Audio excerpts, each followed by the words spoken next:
Salut les pirates, j'espère que vous allez bien, moi ça va bien. On est mardi, donc mardi c'est veille de sortie de formation du mercredi. On est à fond sur la formation de la négociation sur cette semaine, parce qu'il y a des moments où on négocie des choses difficiles dans la vie, la garde des enfants, rester en couple ou pas, comment réagir dans l'éducation des enfants, la finance, etc. Donc on a intérêt à savoir négocier dans les situations difficiles avec notamment son conjoint qui est en crise. Donc c'est la formation de cette semaine, on va en reparler en fin de vidéo, mais avant on va voir le commentaire, le témoignage d'un pirate qui a bien négocié la crise existentielle de son conjoint et qui va vous raconter comment ça se passe. Donc c'est Sol, donc comme c'est un pseudo on peut le donner, et c'est dans le groupe Facebook son témoignage. Donc Sol, bonjour les pirates, après avoir bien réfléchi plusieurs semaines, après qu'un pirate, pas très en forme et sceptique sur la phase 4 en ce moment, n'ait fait la supposition que cette phase n'existait pas, je vous confirme que je suis bien en phase post-retrouvailles, peu importe le nom de cette période d'ailleurs. Oui, effectivement, ici on est dans une chaîne scientifique, on explique ce qui se passe, ce qui arrive. Alors on peut avoir toujours des personnes qui nient la réalité. Il y a des personnes qui disent que je sais pas quoi, que la Terre est plate ou que les hommes ne sont jamais allés sur la Lune. Vous donnez des témoignages, mais vous savez, on peut avoir autant de documents sur les personnes qui sont allées sur la Lune, etc., les personnes qui ne veulent pas y croire, etc., ou que la Terre est plate, c'est la même chose. Donc voilà, on passe sur ces commentaires et on va sur d'autres, effectivement.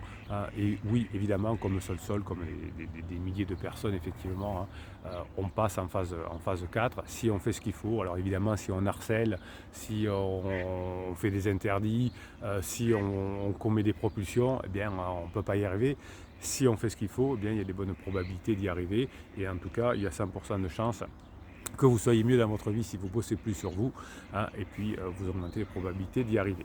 Donc je vous confirme que je suis bien en phase post-retrouvailles, peu importe le nom de cette période d'ailleurs. Ce que je peux vous dire, c'est que je pense être sorti du choc traumatique car mes crises de tétanie ont disparu. Alors oui, vous avez une formation qui s'appelle comment oublier le traumatisme. Alors il y a deux formations là-dessus, une qui s'appelle méthode de vie, qui est une formation express 45 minutes, et puis vous avez la grosse formation qui vous permet vraiment avec tous les exercices, comment oublier le traumatisme, qui vous permet vraiment avec tous les exercices. Les deux sont totalement différentes, elles n'ont rien à voir, elles sont complémentaires, mais la grosse formation vous permet de faire le MDR tout seul, de la cohérence cardiaque tout seul, de régler beaucoup de choses tout seul. Si vous avez ensuite besoin d'aller voir un thérapeute, vous pourrez le faire, mais entre la neurohypnose, les EMDR que l'on peut faire tout seul, les audios, etc., vous allez pouvoir vous en sortir.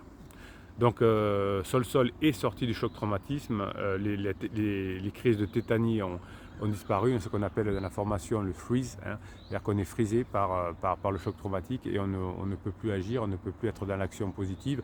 Et vous avez compris que réussir un objectif, d'être dans l'action positive, vous avez des témoignages des pirates ici, de ce qu'il faut faire d'ailleurs et de ce qu'il ne faut pas faire, des interdits, dès qu'on est ronchon, dès qu'on est sceptique, on échoue. De façon beaucoup plus problématique effectivement que si on a envie de donner aux autres, si on a compris, si on avance, etc. Donc mes crises de tétanie ont disparu et j'ai même commencé à pardonner. Vous avez une formation sur comment oublier et pardonner, comment pardonner. Même si je ne l'ai pas formalisé par la parole à mon mari, non, vous pardonnez dans votre tête, c'est un cadeau que vous faites, le pardon, c'est pas un cadeau que vous faites aux autres. Je pense beaucoup moins à la folle dingue d'ex-pansement. Alors oui, quand il y a une relation à trois, vous, votre conjoint et pansement, en réalité il y a trois. Il y a trois duos, vous et votre mari ou votre femme et pansement, et pansement et vous. Donc pansement et nous, on oublie. Pansement et conjoint, on oublie. En revanche, comme les trois relations, c'est un trio, sont interreliés. Chaque fois que vous améliorez la relation avec votre conjoint, vous détériorez la relation avec pansement et aussi entre vous et pansement. Et la relation avec votre conjoint, comment vous allez la changer, comment vous allez l'améliorer à partir de vous. Vous n'allez pas pouvoir changer votre conjoint, mais vous allez pouvoir changer la relation avec votre conjoint si vous changez et si vous passez des bons moments ensemble. Donc avec mon mari, nous savons que nous voulons vivre tous les deux, partager plein d'activités plus ou moins sexuelles, la coquine, pour renouveler notre couple. Voilà, donc ça c'est la phase d'après-retrouvailles. Nous avons conscience d'avoir eu très chaud et d'être passé à travers la catastrophe. Oui, alors c'est là souvent que votre conjoint dit heureusement que tu as tenu le navire, que tu as tenu le choc, que tu as été fort, que tu as été au top pendant ma crise, sinon je ne sais pas ce qu'on serait devenu et on le regretterait aujourd'hui évidemment. Donc nous avons eu conscience d'avoir eu très chaud et d'être passé à côté de la catastrophe. Je ne reviens quasiment plus sur le passé, ce qui est fait à jamais. Oui, chaque fois que vous donnez votre exemple de choses qui n'ont pas marché ou des choses comme ça, effectivement, hein, vous écroulez vous-même et vous vous faites rejeter par un groupe. Hein, à force d'être négatif, on se fait rejeter par un groupe et quand vous êtes négatif avec votre conjoint, vous vous faites rejeter par votre conjoint aussi. Donc on ne reparle plus du passé, mais on en tient compte pour faire mieux que le passé, évidemment.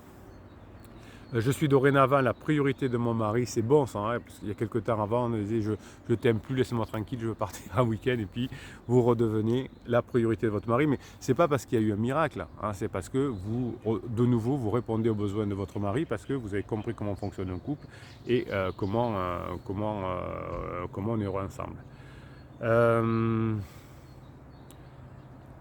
Je suis dorénavant la priorité de mon mari, il me prouve par ses actes au quotidien. Oui, les actes, c'est mieux que le déclaratif. Je t'aime plus, etc. Hein, quand tous les jours on est là et qu'on fait des choses pour son conjoint, qu'on fait des choses pour son conjoint, et bien là, ce sont des actes au quotidien. Il est redevenu formidable, je l'aime et je suis fier de lui et de moi. Alors il fait... Il y a les petits de pirates. Hein. Je vous confirme que c'est possible de s'en sortir de cette fichue crise, mais c'est long et il faut tenir. 100% des personnes qui ont abandonné n'ont pas réussi, forcément. Hein. Ça ne veut pas dire que 100% des personnes qui ont persisté ont réussi. Hein. Si vous avez manipulé, si vous avez fait des silences radio, si vous avez harcelé, si vous n'avez pas créé de légèreté, hein, et que vous avez continué, au contraire, vous avez continué à harceler, évidemment, vous n'allez pas y arriver. Par contre, nous resterons toujours vigilants, nous resterons toujours vigilantes sur l'évolution de notre couple afin de ne plus nous laisser enliser petit à petit vers une situation de non-retour. Oui, hein, de temps en temps on peut avoir un coup de mou évidemment, hein, mais on va faire en sorte ensemble, hein, d'être vigilants. Bon courage à vous tous, je vais bientôt quitter le navire, mais je garderai un petit œil sur vous du haut de mon île. Ça c'est sympa. Alors vous voyez que comme Sol, comme la plupart des pirates qui réussissent quittent le navire, et on sait, c'est la règle du jeu. Il y en a certains qui reviennent de temps en temps mettre un coup de boost. Il y a des personnes comme Sol qui nous font parler, qui nous font part de leur témoignage. Voilà, ça c'est la vie qui est comme ça. Eh ben, on est ici pour passer une étape de vie, on est ici pour se former, mais je suis sûr que pour Sol, on restera, on aura toujours une petite pensée pour les pirates et on aura surtout une pensée pour le travail sur soi. Voilà. Donc je voulais vous donner ce témoignage de Sol ce matin et on va continuer à parler de négociation. Sol a bien négocié, donc il n'y a pas de raison que vous n'y arriviez pas. Vous retrouvez hein, ce commentaire dans le Facebook, éviter le divorce, le groupe Facebook, éviter le divorce, éviter la séparation, récupérer son ex. Hein, et puis vous pourrez poser vos questions à Sol, un message évidemment si vous le souhaitez. Et je pense que Sol vous répondra. Tiens, on va faire, plus qu'on y est, un petit message de Dominique toujours sur Facebook qui est juste dessous, donc j'en profite. Je voulais vous partager avec une situation que j'ai vécue hier qui m'a choqué. Donc là, vous voyez que Sol il est arrivé. Et on va voir de notre côté comment pendant une phase d'alarme, votre conjoint peut se comporter. Hier matin, j'ai dû avaler de la poussière et j'ai eu beaucoup de difficultés à avaler et je me suis mis à tousser violemment. Mon conjoint juste à côté n'a pas bougé d'un poil, il est secouriste. J'avoue que je me suis dit que s'il m'arrivait quelque chose, il ne réagirait pas. Hein, là, c'est expliqué dans la formation Pansement et Criseux. Pendant sa crise existentielle, on est à la fois machiavélique, on est à la fois psychopathique, hein, là on n'a pas d'émotion, hein, c'est ce qui est arrivé là, et hein, on est narcissique. Donc on pense d'abord à soi.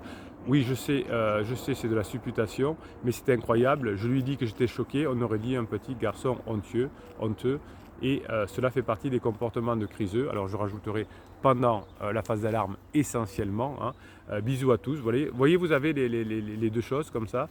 On est un tournant de sa vie.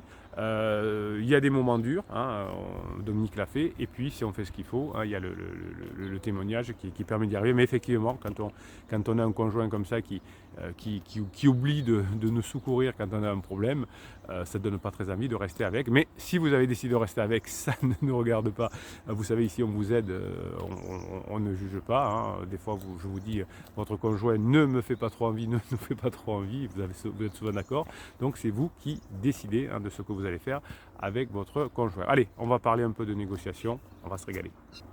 Cette formation sur la négociation, cette semaine, vous a appris à ce que j'appelle à négocier de façon intelligente, c'est-à-dire notamment avec son conjoint en crise. Ça ne sert à rien de manipuler, de faire des silences radio, des lettres magiques ou je ne sais quoi, ou des films je te suis, mais plutôt d'identifier une négociation quand c'est dur, hein, quand on se retrouve au restaurant pour négocier, entre la fermeté et la douceur, ce que j'appelais par ailleurs entre ni paillasson ni hérisson, hein, ni l'un ni l'autre.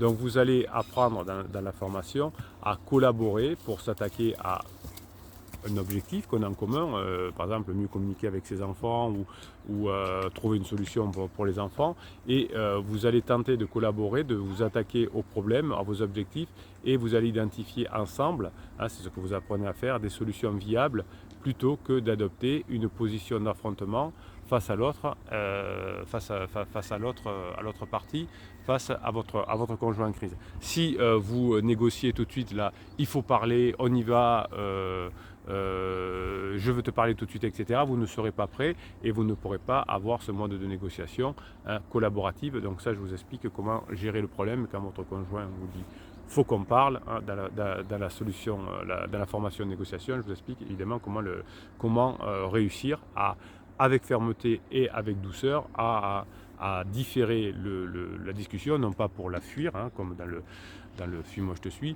mais pour maîtriser à la fois le lieu, le temps, pour pouvoir mieux maîtriser l'action ensuite. Donc finalement, vous allez transformer votre négociation en méthode de résolution conjointe de problèmes, ce qu'on va faire ensemble, et non pas en critique, en injure, on va apprendre à faire des demandes plutôt qu'à faire des critiques.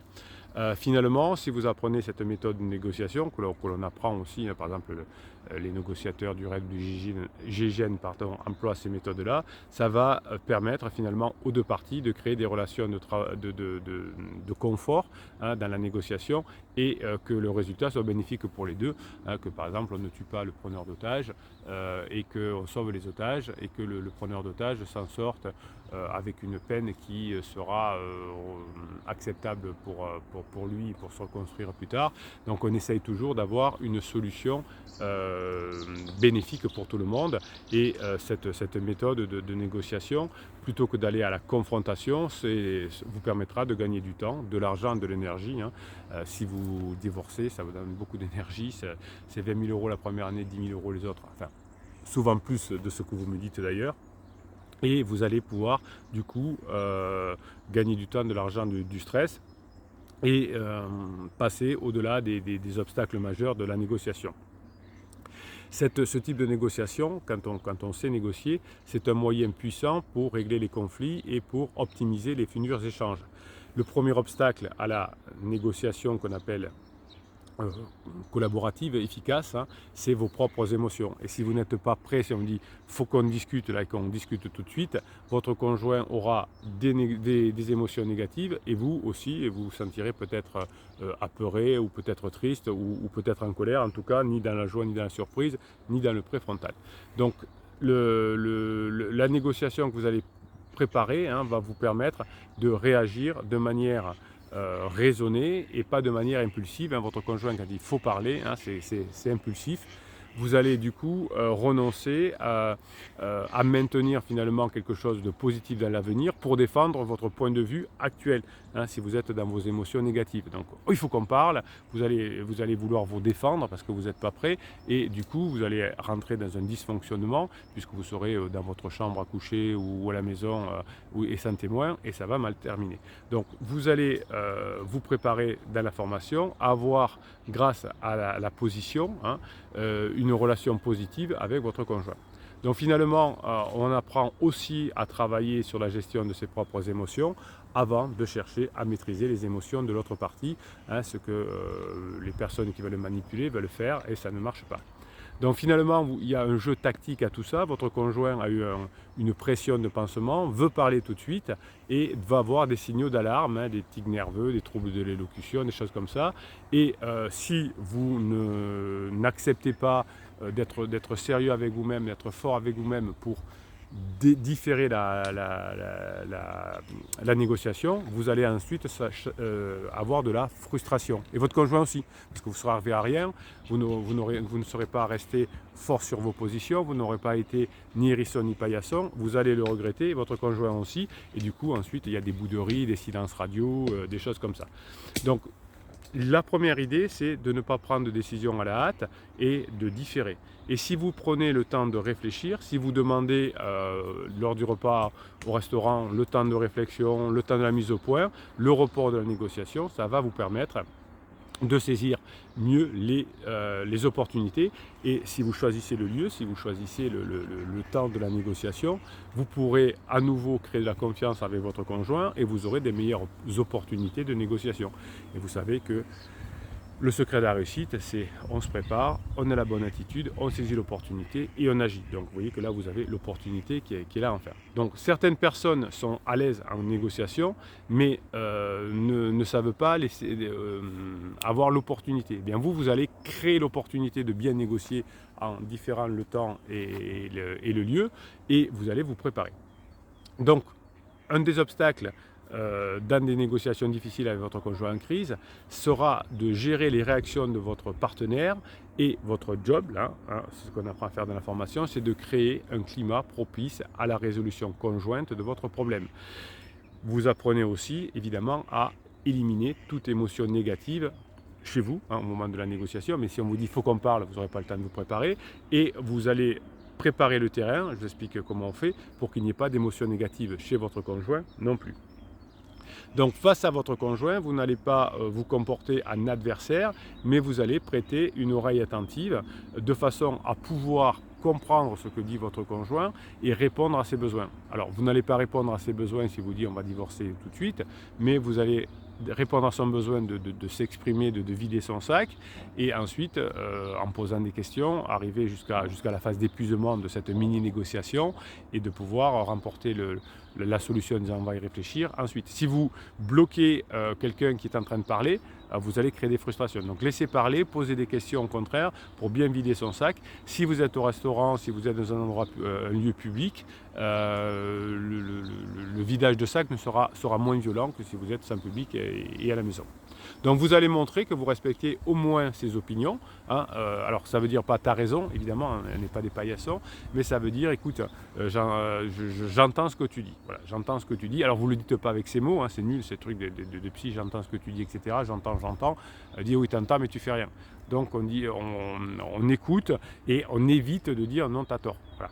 On essaie d'avoir de bonnes relations, on raconte une histoire, on fait du storytelling, des choses comme ça. Évitez le je te comprends, hein, parce que sinon on dit oui tu comprends mais tu fais rien, donc si tu comprends on divorce. Donc évitez ces trucs de psy de quartier comme je dis. Alors j'ai rien contre les psys de quartier, vous savez que c'est une expression qu'on a ici, mais c'est des personnes qui vous racontent des bêtises, de la psyrose, hein, les personnes, des psys eux-mêmes appellent ça la psyrose, c'est-à-dire de la psychologie à l'eau de rose qu'on trouve ailleurs. Il faut dire je te comprends, hein. Non, on s'en fout, si on dit je te comprends, quelqu'un qui est énervé, il va dire tu vois tu fuis la situation. Donc finalement de nombreux pirates, quand ils sont encore des bébés pirates, commettent l'erreur de n'identifier ou de ne s'intéresser qu'à un seul problème dans la négociation. Donc on veut parler des enfants, mais en fait il y a plein de choses autour. Donc on va créer une atmosphère détendue avant, et on va parler des enfants, mais on va parler de globalité, parce que si on parle que d'un sujet précis comme les enfants, on risque effectivement, hein, de finir paillasson, et ça c'est totalement déconseillé. Quand on ne parle pas que de la maison, que de la finance, on essaye de faire quelque chose de plus global finalement, hein, pour que ce soit qu'il y ait moins de différends. Donc si votre partenaire décide de camper fermement sur ses positions, hein, on se demande toujours comment sortir de l'impasse, et à ce moment-là vous allez écouter votre interlocuteur, votre conjoint en crise et vous allez lui poser des questions qui vont être orientées vers la résolution des problèmes. Et la résolution des problèmes va passer par évidemment parfois différer la décision. Vous allez transformer les problèmes en opportunités. Par exemple, s'il y a une vente de maison, ça pourrait être, écoute, de toute façon, vous voulez vendre la maison, c'est une bonne idée, moi aussi. Donc on va voir comment on fait. Voilà, donc on n'est pas totalement obligé de se fermer à tout. Surtout si vous aviez envie de vendre votre maison. Et donc vous allez transformer des problèmes en opportunités et vous allez inciter votre conjoint en crise à réfléchir aux problématiques discutées.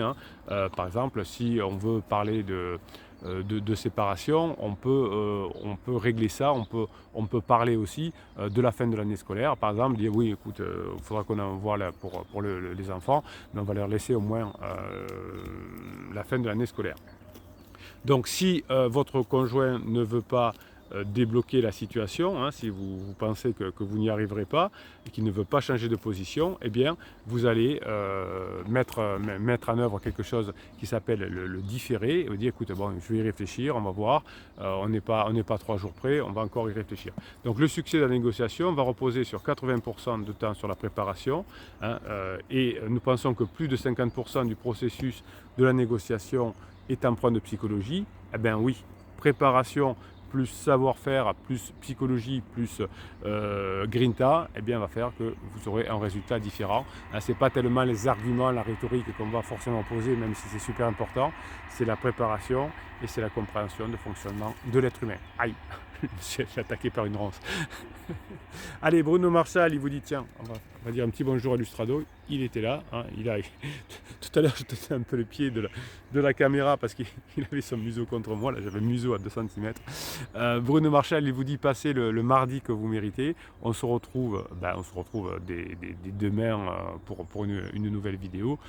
Pour une nouvelle semaine de formation, on va se régaler. Allez, je vous donne un petit indice. On va apprendre à gérer le down des conjoints. Souvent, on me demandait comment on gère le down des conjoints. Eh bien, on va apprendre à le faire dans la formation de la semaine prochaine. Mais attention, il faut savoir négocier avant pour savoir, pour bien gérer les downs. Bruno Marchal, il vous dit, c'est l'éducation, c'est la formation qui vous permettra de résoudre vos problèmes. Vous le savez, vous avez les outils ici, les outils basés sur les neurosciences. Régalez-vous. Bruno Marchal, il vous dit, passez l'information et la journée que vous méritez.